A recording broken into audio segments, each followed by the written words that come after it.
I feel knocked out. I didn't sleep. Yeah, I'm fine. I just didn't see it coming. For some of us, it's a sad day, but for others, it's coronation demolition derby. Hey, guys. Hi. It's great that we can all, the family, can support each other and stay strong through this. Yeah. Thanks, Greg. I'm sad. And just thinking about how things will shake down. What are the CEO vibes? The kids are not equipped to take on the role. Who was gonna fire half that room? Who would we prefer, one of us or one of the old guard? If there's a ring, my hat's in. The negative case would go, you're a clumsy interloper and no one trusts you. The only guy pulling for you is dead. You're just married to the ex-boss's daughter, and she doesn't even like you. Jesus, Carl. That's how the naysayers might frame it. Those darn naysayers. Dad's gone. We have to trust each other. And what about me? Go on, lie to me. I got a lot of options. We're not sure about the deal. You don't understand what you're buying. It's a trusted brand. Did you call it a trusted brand? This is a parts shop. Good parts, bad brand. We are days out from a very historic election. You seen the polling today? In Alaska, I'm exploding. Macon's team, they want to know if you might drop out. Of the election? Why on earth would I want to do that? For the good of the Republic. Yeah? Yeah. I know what you're thinking. How are we gonna cope without the king, right? My sister's fucked up. Tom, that is a number on you. I twisted your heart right up. Brother's a mess. You have no idea the things I'm doing. And I'm gone. You are not good at your job. We are over. We have to guide this company. If it feels scary, It's because the potential is scary. Let the games begin.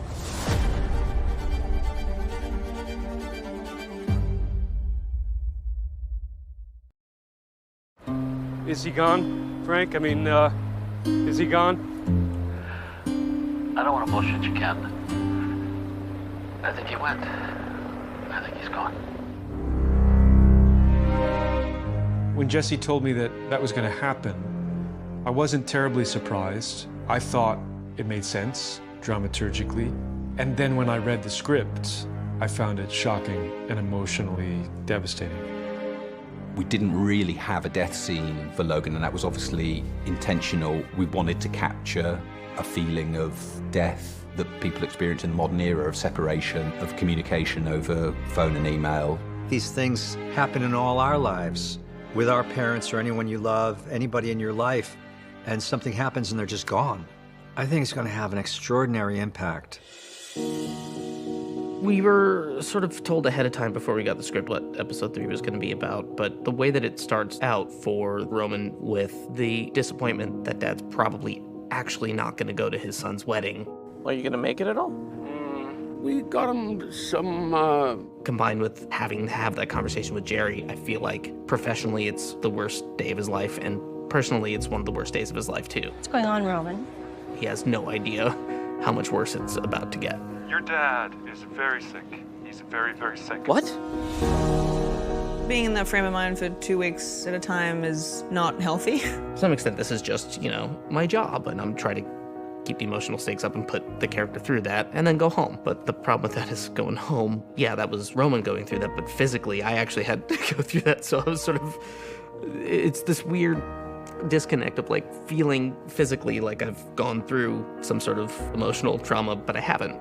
I found it was better for me to pull out of it completely so that it could be fresh still, because for me, staying in means that it dulls and it's not good.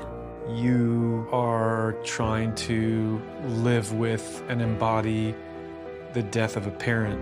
It was hard. One of the things about this show, time and time again, I'll be given something that I think this is the limit of what I'm capable of as an actor.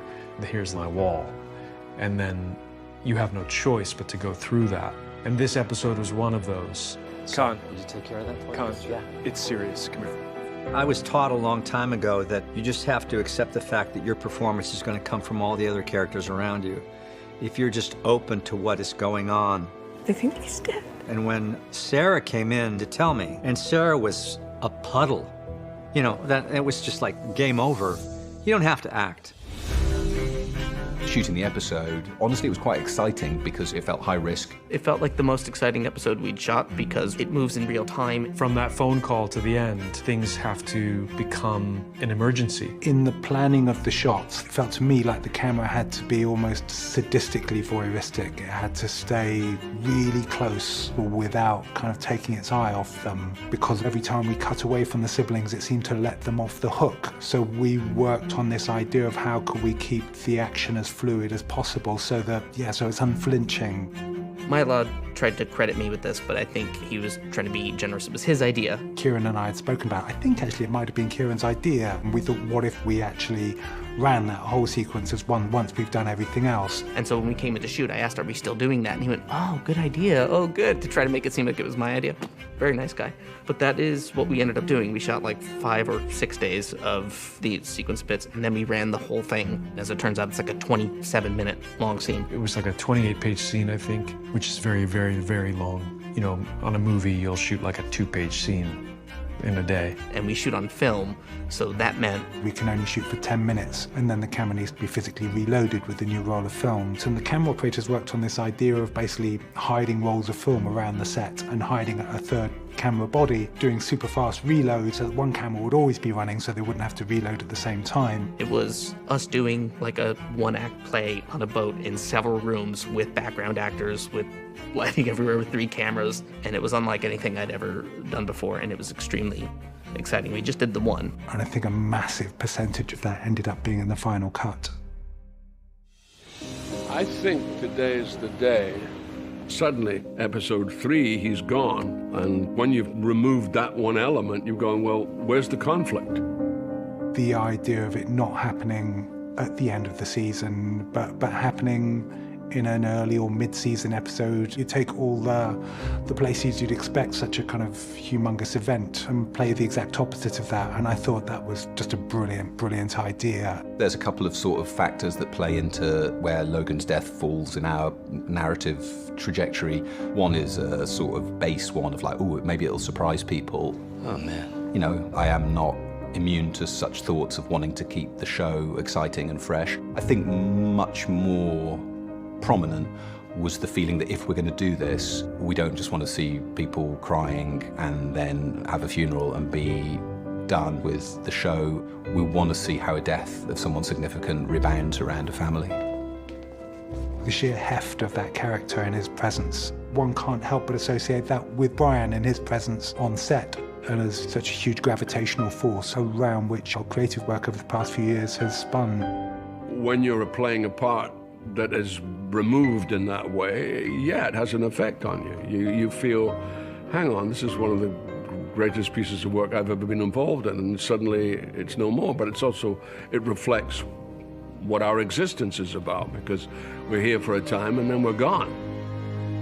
I was very nervous to tell him, you know, because there's lots of anxieties about whether it's the right creative decision, and there's anxieties that someone who I love working with and has been at the center of the show will feel rejected on a human level for not being in it anymore when he's been so central to the whole thing. Here's to us. When you work with the genius of somebody like Jesse, it's always sad when that comes to an end. There's no question about it, because you've had such great respect. We're out of here. He took it like a total pro, and he was professional and decent and kind and enough to make it a pretty good meeting, but a sad and significant one. It's going to be hard when the public see that he's gone in episode 3. I think they're going to find it tough, because they've lived with Logan for so long, so they're going to miss him.